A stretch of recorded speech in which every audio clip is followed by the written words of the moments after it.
Hello అందరికీ welcome back to my channel. నేను మీ కోనసీమ పిల్ల సిరి.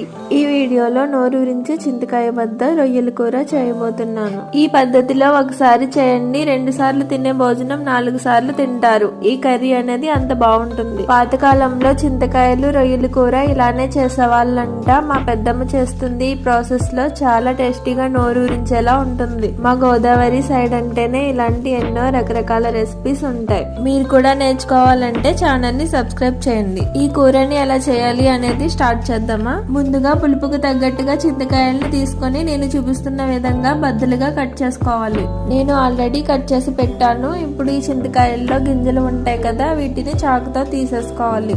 నేను చూపిస్తున్నాను కదా, ఈ విధంగా తీస్తే వచ్చేస్తాయి. వీటన్నిటిని కూడా తీసేసి పక్కన పెట్టుకోవాలి.